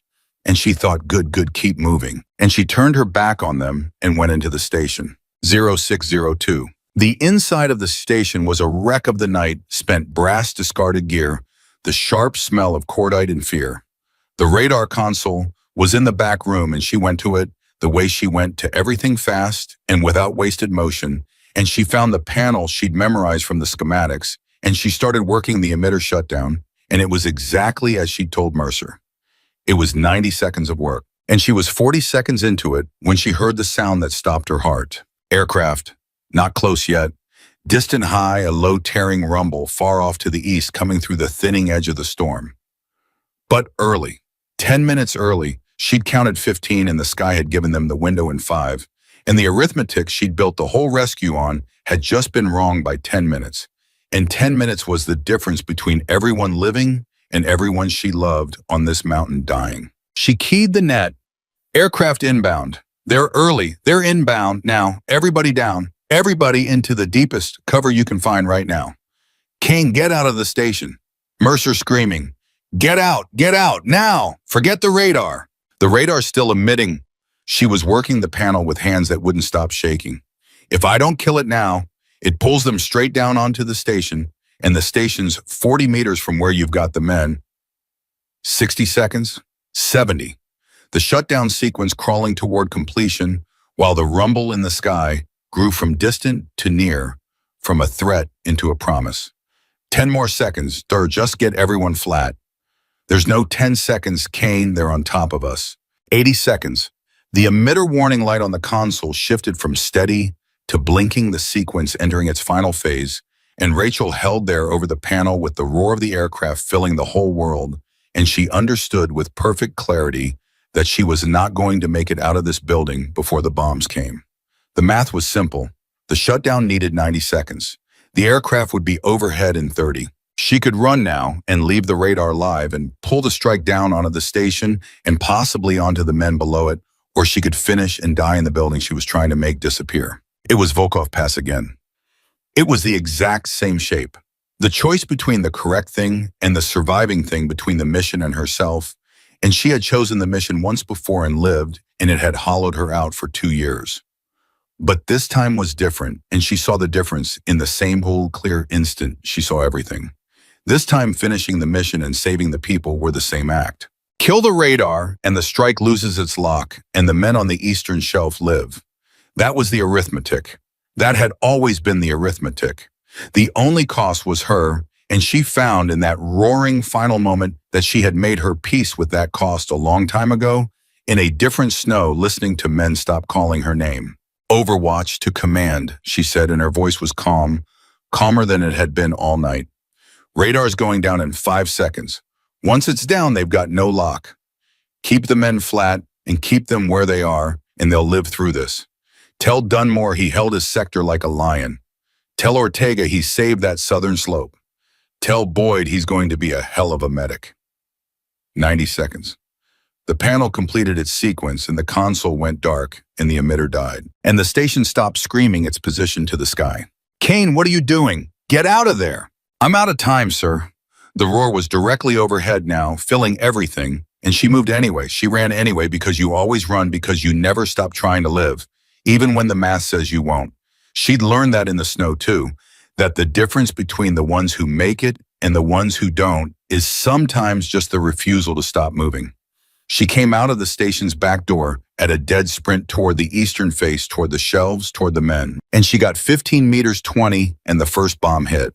It didn't hit the station. With the radar dead with no emitter to lock onto, The strike came in on the last coordinate the pilots had been given, and that coordinate was old, was minutes old, was the position of the third wave assault on the western face, and the bombs walked across the western slope where the enemy had died, and the concussion of them threw Rachel Kane off her feet and slammed her into the rock and drove every ounce of air from her lungs, and the world went white and then red.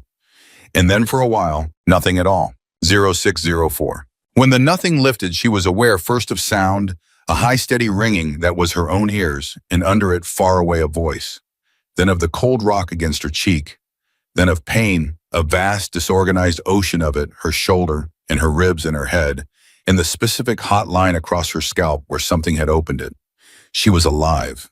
She was on the eastern face in the dead ground, 30 meters short of the shelves where she'd sent the men, and she was alive. And the sky was not dropping bombs on the station because there was no signal to draw them. The voice resolved into words. Kane, do you copy somebody? Get eyes on the eastern face. She came out of the station. She's out there somewhere. Kane. She tried to key her radio and found her arm wouldn't answer. She tried again. Got it. Here, she managed. Eastern face, I'm here, sir. The sound that came back over the net was not words. It was the sound a man makes when something he'd already grieved turns out to be alive. Don't move, Mercer said when he could. Don't you move. We're coming to you. Stay where you are. Radar's dead, when she said, because it seemed important because it was the only thing her scrambled mind could hold on to. They lost the lock. The bombs went west. The men are alive, Kane, every one of them. Dunmore's alive. All of them. You did it. The bombs walked the western face and never touched us. You shut down the radar and it pulled the strike off the station, and we are all alive because of it. His voice broke completely. Now hold on. Hold on. We're coming to get you, and this time you don't get to argue. Across the valley, the commander stood outside his tent and watched the smoke rise off the western face of a mountain he had ordered erased, and he understood that he had bombed his own dead. The strike had come in on the last coordinate transmitted before the American radar went dark, and that coordinate had been the position of his own special operations element, or where they had been minutes before the ground now scattered with the men he'd already lost. The Americans somehow impossibly had gone silent at the exact moment that silence mattered most, had killed their own radar and slipped the lock and moved to ground his pilots couldn't identify. And the fire he called down to erase one wounded soldier had fallen on empty rock and the bones of his own best men. Assessment, he said quietly. The intelligence officer had trouble finding his voice. Sir, the strike hit the western slope. The station is intact but no longer emitting. We have no confirmation of American casualties. And sir, he hesitated. The relief column. Our forward observers report a mechanized column approaching the pass from the American side. Estimated arrival 30 minutes. Company strength with armor and organic air defense. If we're still in this valley when they arrive.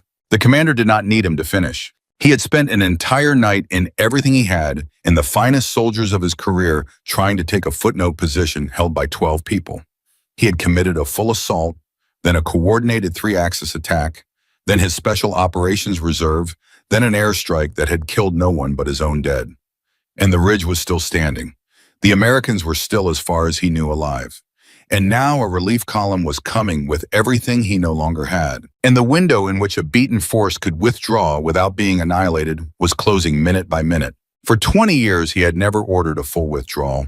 He had built an entire identity on the idea that he did not retreat, that his name meant something, that the young officers who laughed when he laughed were right to laugh. And he stood in the smoke of his own dead, and he understood that the identity was gone, had been taken from him over the course of one night by one soldier whose face he had never even seen, and that the only thing left to decide was whether he would lose the rest of his men too. Order a general withdrawal, he said, all elements, off this valley, now. The intelligence officer stared. Sir, the whole force. The whole force. The commander turned and looked one last time toward the ridge across the valley, that thin line of rock that had cost him everything. 12 soldiers, he said softly. I told you we were fighting her. I was wrong even about that. We weren't fighting her. We were fighting what she'd decided. And I have learned tonight that there is a difference between a soldier who is defending a position and a soldier who has decided that no one behind her is going to die. The first one you can beat. The second one, he stopped. The second one you cannot beat with an arm. You can only outlive, and she would not let us outlive her. He walked toward the vehicles. Get us out of this valley before that column arrives. And when the reports are written, tell the truth. Tell them one shooter and 11 men held Blackstone Ridge against everything we had. Let them write whatever they want about me, but tell the truth about her. Up on the eastern face, they reached Rachel Kane at 6:11. Mercer got to her first sliding down the rock, and Boyd was right behind him with the medical kit, and then Ortega and Reyes, all of them crowding into the dead ground around a woman who had spent the whole night as a voice on a radio and was now for the first time just a person bleeding, gray-faced, half-conscious, smaller than the legend the night had built around her. "I've got you," Mercer said, getting an arm under her, and his voice was thick. "I've got you, Sergeant. We've got you. You're not doing any more of this alone." Rachel's eyes found his. It took her a moment to focus. "The men," she said, all of them, Kane, every single one. Boyd's got Dunmore stable. Nobody died. You hear me? On this ridge tonight, nobody died." He pressed a dressing to the wound on her scalp while Boyd worked on her shoulder. "The relief column's 20 minutes out. The enemy's pulling back. Our observers say they're withdrawing the whole force out of the valley. It's over, Sergeant. You held. You actually held." Rachel let her head rest back against the rock. The ringing in her ears had faded to a hum. She could see over Mercer's shoulder the thin gray light of full dawn coming up over the valley. At last, the storm breaking apart into ragged pieces. The mountain that had been a death corridor for 12 hours now, just a mountain again. "I told you," she murmured. Her voice was almost gone. "I told you I wouldn't be alone for long." Mercer laughed, a wet, broken sound, and gripped her tighter. "You did. You told me that the first hour you got here, and I thought you meant the enemy." He shook his head. "You didn't mean the enemy at all, did you?" She didn't answer. Her eyes had drifted half closed, and for one bad moment they all froze, but then her chest rose and fell, and rose again, and Boyd said, "She's just out, LT. She's lost a lot of blood, but she's stable. She's going to make it. We just need to get her to the column."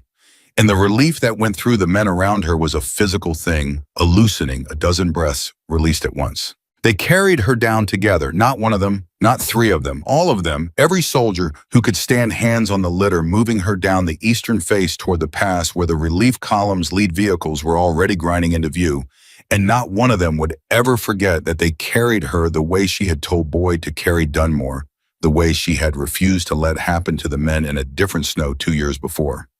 Nobody dies alone today. She'd made it true. She'd made it true for 11 men and for herself. And though she would never know it and would never have wanted it, for 3 ghosts in Eastern Europe who could finally, after 2 years, stop calling her name in the dark because the debt she'd carried out of Volkov Pass had been paid in full on a frozen ridge in Alaska, one impossible choice at a time, across the longest night of her life.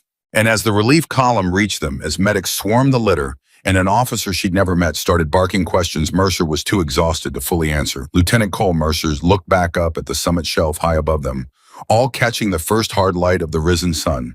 The place where one wounded woman had left the safety of her overwatch and climbed into open ground to seize the high ground and break an enemy that was never supposed to be broken. He finally understood the thing he'd been circling all night. He'd assigned her the overwatch position.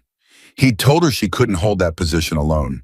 And he'd been wrong in a way he'd never imagined wrong all the way down, because Rachel Kane had never been holding the position at all. "She didn't need us to hold the position for her," he said quietly to no one, to all of them. She was the position.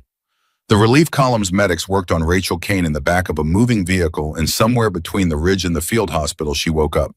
She didn't wake up gently. She came up hard and fast, the way she came up from everything, one hand grabbing for a rifle that wasn't there, and a medic pressed her back down and said, "Easy, easy, Sergeant. You're safe. You're off the ridge. You're safe." And it was the word safe that made her stop fighting, because it was a word she didn't trust and hadn't believed in for 2 years and wasn't sure she believed now. "The men," she said. Her voice was a wreck.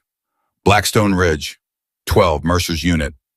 They're behind us in the 2nd and 3rd vehicles, Sergeant. All accounted for.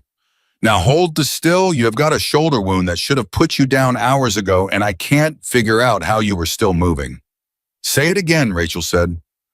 The medic paused a compress halfway to her shoulder. "Say what again?" All accounted for. Say it again. He looked at her, this hard, gray-faced woman who'd apparently held a mountain by herself, asking him to repeat two words like they were water, and she'd been in a desert. All of them, Sergeant. 11 behind us plus you. 12 out, 12 alive. Rachel let her head fall back against the litter. 12 out, 12 alive. She said it to herself twice, the way you test a floor before you put your weight on it, and then only then did she let herself feel the exhaustion.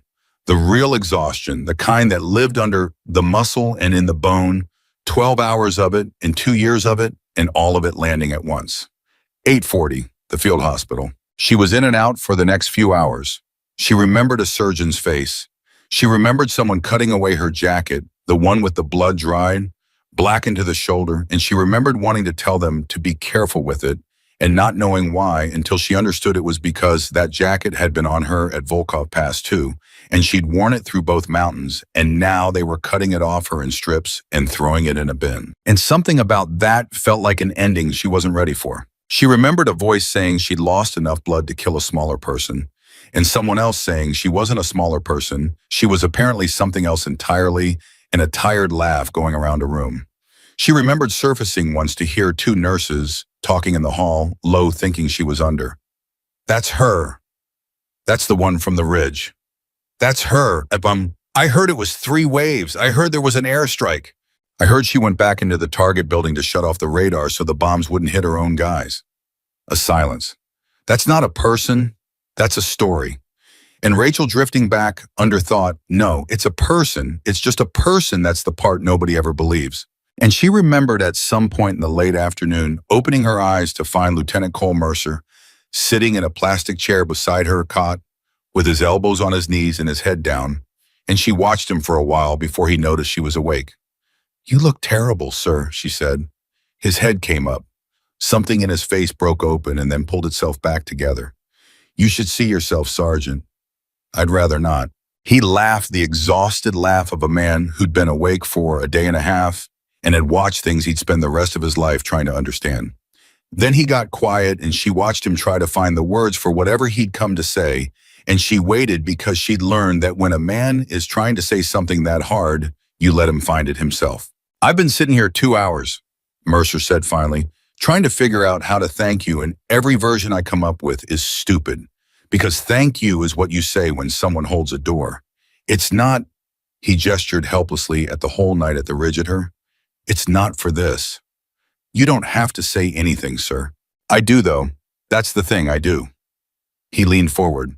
"When I put you on that overwatch, I told you that you couldn't hold it alone. You remember what you said back? I said I wouldn't be alone for long. I thought you meant the enemy. I thought it was, I don't know, a sniper's grim joke that you'd have plenty of company because you'd be killing so many of them." He shook his head slowly. "I was up on that shelf yesterday morning with binoculars, Kane, before you got there, looking at that ground and knowing in my gut that 12 of us were going to die on it. I'd already written us off. Command wrote us off. We were a speed bump. We were supposed to cost the enemy an afternoon and then be a paragraph in a report." His voice thickened. "And then you got there and did the math out loud, and I didn't understand what I was watching until it was almost over." Rachel didn't say anything. She was watching his face. "You weren't holding a position," Mercer said. "That's what I finally figured out, standing on the eastern face after the bombs fell, when I thought you were dead. Every one of us was defending a piece of ground. You weren't defending anything. You decided something. You decided before the first shot that not one of us was going to die. And then you spent 12 hours making that decision come true, one impossible thing at a time." He met her eyes. "You didn't need us to hold the position for you. You were the position. And I don't have a word for what that is, so I'm just going to say thank you and no, it's not enough." Rachel was quiet for a long moment. Outside the tent, she could hear the sounds of the base, the ordinary sounds, engines and voices, and someone laughing, the sounds of a world that had gone on existing while 12 people fought for their lives on a rock. "Can I tell you something, sir?" she said finally. "Something I've never told anybody in the Army." "Of course. 2 years ago, I was on a different mountain." She said it and felt the box she kept it in creak open, and for once she let it. "Eastern Europe, a covert extraction. 6 of us went in. I was the Overwatch, same as Blackstone. And it went wrong the way these things go wrong all at once, and for no reason you could have predicted. And I ended up in the snow with a dead radio and 3 of my team bleeding out about 40 meters from my position. Her voice was steady flat, the voice she used for the things that weren't steady at all, close enough to hear them, too far to reach without dying myself and losing the intelligence we'd gone in for. And the correct thing, the doctrine, the training, everything I'd ever been taught, the correct thing was to hold. Hold my position, protect the mission, get the intelligence out. So I held. Mercer didn't move. I held while they called my name. There was one of them, a kid named Fisher. He kept saying it, Kane, Kane, where are you, Kane? And I could have crawled to him in 90 seconds and we both would have died in the open and the intelligence would have died with us. Her jaw worked. So I lay there and I did the arithmetic, and the arithmetic said hold, and I held, and I listened to Fisher call my name until he stopped. She looked at the ceiling of the tent. I walked out at dawn alone with the intelligence, and they gave me a medal in a room with no windows and told me I was a hero. And I have spent 2 years unable to decide whether what I did was the strongest thing I've ever done or the most cowardly. I did everything right, and 3 men I loved died 40 meters away while I did everything right. Kane, so when you put me on that Overwatch yesterday, she went on, and you told me I couldn't hold it alone. Something in me, I don't know how to say this, something in me decided, right then, that I was never going to do that again. That I was never going to be the one who did the correct thing and lived while the people near me died. That whatever it cost this time, nobody was going to die alone within earshot of me. She turned her head and looked at him. That's what you were watching. Sir, it wasn't skill. Skill I've always had. It was that I'd finally found a night where doing the thing that saved everyone and doing the thing that saved myself were the same thing, and I'd have burned the whole mountain down before I let it beat Volkov Pass again. The tent was very quiet. When I went into that station to kill the radar, she said I did the math, and the math said I wasn't coming out. And I made my peace with that, sir, easier than I've made peace with anything in 2 years. Because dying to save 11 people is the exact opposite of living while 3 people die. It's the thing I'd needed for 2 years and never thought I'd get. She let out a breath. The bombs falling west instead of on the station, that was luck or God, or the radar going dark at the right second. I didn't plan to live. I planned to make sure you all did. Living was the surprise. Mercer sat back slowly. She watched him understand. It watched it land. Watched a man who'd thought he was thanking a great soldier realize he was sitting beside someone who'd been carrying a coffin for 2 years and had finally on Blackstone Ridge set it down. The men who died in Eastern Europe, he said carefully. You think holding was cowardice. I've thought it every day for 2 years. Then let me tell you what I think, and I've earned the right to an opinion because I watched you work. He leaned forward again. Holding at Volkov Pass and moving at Blackstone weren't opposite decisions, Kane. They were the same decision. Both times you did the thing that saved the most people.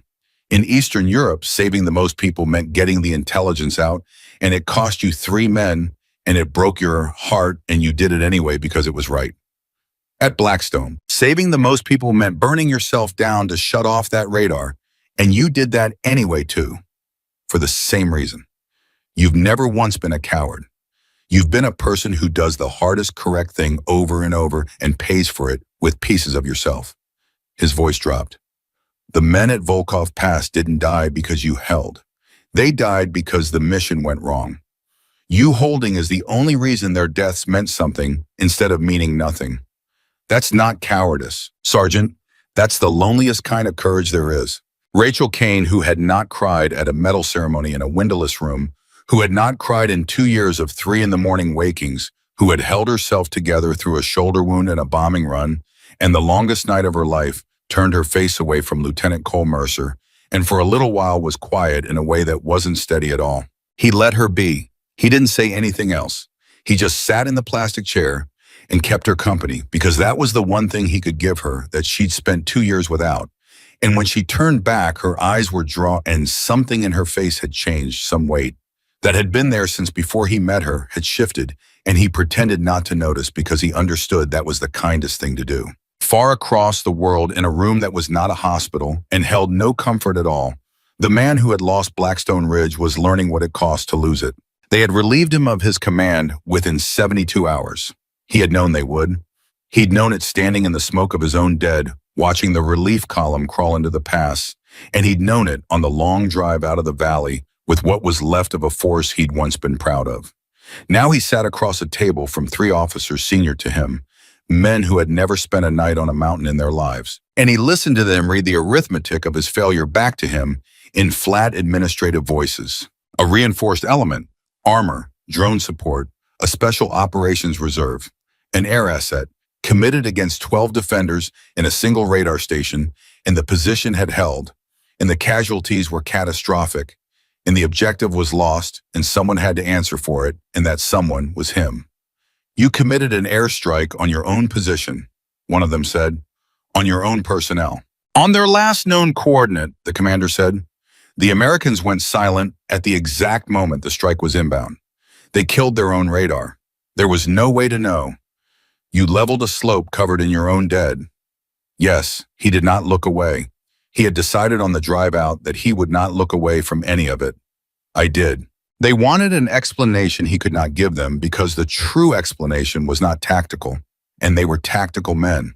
They wanted to hear that he'd been outnumbered or ambushed or betrayed by faulty intelligence, some clean cause with a clean name. And the truth was none of those. The truth was that he had faced one soldier and lost, and he had spent 3 sleepless nights since trying to put words around why, and he had finally found them. And he knew that if he said them out loud in this room, they would take it as the raving of a broken man. But they asked, so he said it. When my officers asked me what happened on that ridge, he said quietly, I tell them the truth, and I will tell you the same truth, and you may write down whatever you like. We were not fighting 12 soldiers. We were fighting one, and I understood that by the 4th minute when a single rifle unmade my first assault, so I changed. I sent a coordinated attack from 3 directions. Everything the doctrine promises, and she read it and moved to ground. No one covered and unmade that too. So I sent the finest soldiers I have ever commanded the men we do not speak of, and she killed them from an angle that should not exist, from a position no sane shooter would ever occupy, because she had decided the same thing was not worth the lives it would cost. The senior officer said nothing, and when I understood I could not beat her with soldiers, the commander went on, I tried to erase the mountain she stood on, because I told myself that a bomb does not care how good a shooter is, and she predicted even that. She heard my army withdraw to a safe distance, and she understood before my aircraft were even in the air exactly what I intended, and she killed her own radar to slip the lock, and my bombs fell on my own dead. He folded his hands on the table. I have commanded soldiers for 20 years. I have faced defenders who fought to the last man. I have never faced this because she was not defending a position, gentlemen. A soldier defending a position can be flanked or outnumbered or outlasted. She was not defending anything. She had decided that the 11 people behind her would live, and she had put her own life on the far side of that decision where it could not be used against her. And there is no maneuver in any manual I have ever read that beats a soldier who has already made peace with dying so that others don't. You're saying she was fearless? No. The commander shook his head slowly. I am saying the opposite. A fearless soldier makes mistakes. A fearless soldier can be baited. She was not fearless. She was afraid, and she stayed anyway. And that is a far more dangerous thing, because fear you can manufacture and exploit. And a soldier who feels fear and refuses to move forward has taken away the only weapon that ever really works. He looked at each of them in turn. You will relieve me, and you are right to. I lost. But I want it in the record, not as an excuse I have none. I want it in the record that we did not lose to an army, or to a mistake, or to bad luck. We lost to a decision one soldier made before the first shot was fired. Write whatever you want about me, but tell the truth about her. Someone should. They relieved him. Of course they did. But one of the 3, the oldest, a man who had once been young on a mountain himself, wrote the commander's words down exactly as he'd said them and kept them. And years later, when he was asked to teach young officers about the limits of force, he would read them aloud. And he would end by saying that the most dangerous soldier on any battlefield is not the strongest or the fastest or the most heavily armed, but the one who has decided that the people behind her will live and has stopped being afraid to die for it. Word of Blackstone Ridge traveled the way these things travel. By the time Rachel was moved to a proper hospital, the story had outrun her. The relief column's officers had walked the ground. They'd seen the burned armor sunk in the river ice at the choke point. They had counted the fallen on the western face. They'd found the summit shelf and worked out with the slow disbelief of professionals confronting something outside their experience. What one shooter had done from it and why it should not have been possible. They'd interviewed 11 survivors who all told the same impossible story in 11 different voices, and the story was always the same at its center. One woman, one rifle, 3 waves, and a decision that not one of them would die. The intelligence people came to talk to her, of course. They always did. They sat in her hospital room with their careful questions, trying to reconcile the account with the doctrine, trying to understand how a defensive position that should have fallen in an afternoon had held for 12 hours against a force that outnumbered it more than 10 to 1 with armor and air support. And Rachel answered them the same way every time, flat and precise, and giving them nothing they could turn into a myth. I read the ground, she'd say. I did the arithmetic. The men held their sectors. Ortega held the south. Reyes and Dunmore killed the armor. Mercer held the unit together. Boyd kept the wounded alive. I just did the math and pulled the trigger. Sergeant, one of them finally said, exasperated, 11 men are alive, who by every model we have should be dead. The enemy withdrew an entire reinforced battalion from that valley. Their commander, we've since learned, was relieved of his command over what happened on that ridge. You can't reduce that to arithmetic. Rachel looked at him for a long moment. You can actually, she said. That's the part nobody wants to hear. It was all arithmetic, distances and wind and angles and time. There was nothing magic about any of it. She paused. The only thing that wasn't arithmetic was the decision underneath it. And that's not something you can put in a model, so I wouldn't try. They didn't understand her. Most people didn't. But the 11 men from the ridge understood her completely, and that turned out to be the only audience that mattered. They came to see her, all of them, over the days that followed. Ortega came first, grinning with his arm in a sling from shrapnel he hadn't even mentioned during the fight. You know what I keep thinking about, Sergeant? He said, dropping into the chair by her bed like they were old friends, and after that night they were. The part where you told me to stop firing and lie down and let them charge me. You remember? I remember. I want you to understand what you asked me to do. He held up his good hand and ticked it off. You asked me to turn off the only thing keeping me alive, put my face in the dirt, and taste that a voice on a radio was going to reach out from 150 meters away and take 6 men off me with a rifle in the dark. And you know what the crazy part is? He leaned in. I did it. I actually did it. And you know why it wasn't? Because I was brave. I was more scared of letting you down than I was of dying. That's the truth? Something about your voice, Sergeant. You said trust me, and I just did. He sat back. I'll trust that voice for the rest of my life. Anybody ever asked me who I'd follow into hell? It's you, and it's not close. Reyes and Dunmore came together a few days later. Dunmore in a wheelchair he'd be out of in a few months, and neither of them had much to say at first. They just stood there awkwardly until Dunmore finally got it out. You told Boyd nobody dies alone, on the net, when they were moving everybody off the top. He wouldn't quite look at her. I was the one who couldn't walk. I was the reason it was going to be slow getting everybody down. I heard you say it. Nobody dies alone today. And I thought you were going to leave me. Everybody always says that stuff. But when the bombs are coming, people leave the guy who can't walk. That's just how it is. Nobody left you, Dunmore. No. His voice cracked. 3 of them carried me down 40 meters of rock with an airstrike coming in because you said to. Because you meant it about me. A guy I'd met the day before. He finally looked up, eyes wet. I don't know how to say thank you for that, Sergeant, for meaning it about me. You held your sector for hours with a bullet in your leg and never said a word because you didn't want to slow us down, Rachel said quietly. You want to talk about who deserved to be carried. You do. Now sit down before you fall down. He laughed a wet, ragged laugh, and Reyes helped him into the chair, and the 3 of them sat together and didn't say much else, and it was enough.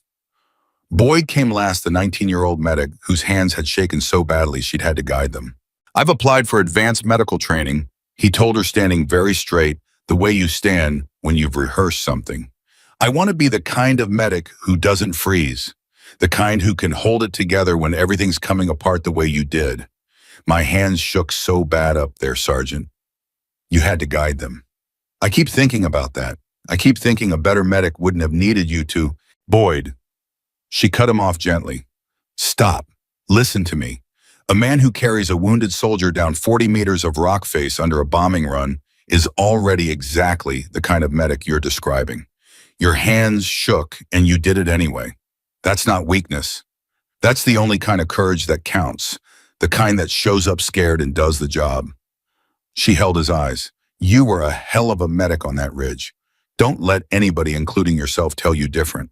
Boyd left standing a little straighter than he'd come in, and Rachel watched him go and thought about Fisher, the kid at Volkov Pass who'd called her name, and thought that maybe this was how you paid a debt like that, not by fixing the past, which couldn't be fixed, but by making sure the next scared kid heard the right words at the right time.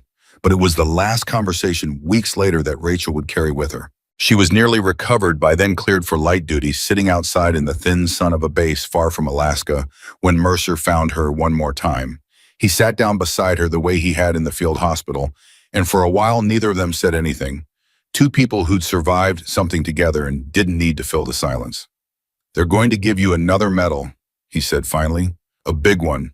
Probably in a room with a lot of windows this time. Rachel almost smiled. That's something. You going to be okay in a room like that, given how the last one went? She thought about it and really thought about it the way she thought about everything. I don't know, sir. I think it'll be different. She watched the horizon. The last medal they gave me for surviving, for being the one who lived when the others didn't. I could never hold it without feeling like it was made out of them. Every time I looked at it, I saw Fisher's face. She turned the words over. This one's for the opposite. This one's for the night nobody died. I think I can hold that one. You know what the enemy commander said, Mercer asked, before they pulled out. We got it from the after action from the debrief. He told them to tell the truth about you, said they weren't fighting a soldier defending a position, said they were fighting someone who'd decided that no one behind her was going to die. He looked at her. He said you can beat the first kind of soldier, but the second kind you can't beat with an army. You can only outlive, and that you wouldn't let them outlive you. Rachel was quiet for a long time. He understood it better than the intelligence people. He paid more to understand it. The medal ceremony came in the spring, and it was as Mercer had promised, in a room with a lot of windows. Rachel stood in her dress uniform with the light coming in from three sides, and she was aware of all of it in the way she was aware of everything, the exits and the angles and the distances, old habits that never really left. But she was aware of something else too, something she hadn't felt in the windowless room 2 years ago.